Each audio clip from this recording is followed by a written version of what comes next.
punir le vol à l'étalage par une contravention. C'est ce que souhaite la Confédération des petites et moyennes entreprises devant la rareté des sanctions en l'absence de flagrant délit et les techniques de plus en plus sophistiquées des voleurs pour déjouer alarmes et autres caméras de surveillance.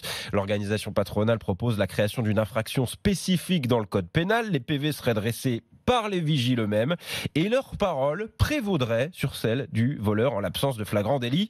Mesure bien accueillie par les commerçants du 15e arrondissement de Paris rencontrés par Thomas Chupin pour RMC. Alors bien sûr, dans le magasin de Bernard Van Dendris, il y a les vieux portiques avec alarme. Si je reste devant, ça sonne tout le temps. Mais aujourd'hui, les voleurs ont plein de méthodes pour les contourner. Alors Bernard, c'est mieux équipé. Dans le couloir, on a 2 caméras. On en a une là et une autre un peu plus loin. Dispositif qui arrive sur des écrans en sous-sol. Alors là, on voit mon épouse qui est en train de faire du rangement. On arrive à distinguer les visages, bien sûr. Ce patron de magasin de vêtements a donc pris les devants, mais il a bien conscience que c'est illusoire. Le vol à l'étalage fait partie de l'activité. C'est la règle du jeu. On sait bien que de toute façon, dans tous les commerces, il y a ce qu'on appelle la démarque inconnue. 1% de notre chiffre d'affaires. On est obligé de l'accepter puisque nous avons déposé des plaintes. Généralement, nos plaintes restaient sans suite. Alors la Confédération générale des petites et moyennes entreprises souhaiterait donner plus de pouvoir aux agents de sécurité privée. Que leur témoignage ait plus de poids, une bonne idée pour Daniel Pelletier, agent de sécurité, membre du syndicat CFTC. Jusqu'à ce jour, quelqu'un qui comprendra en flagrant délit pourrait très bien dire « oui, c'est vous qui l'avez mis dans ma poche ». Notre parole ne vaut pas plus que la personne lambda qui vient dans un magasin. On est juste là pour faire du préventif,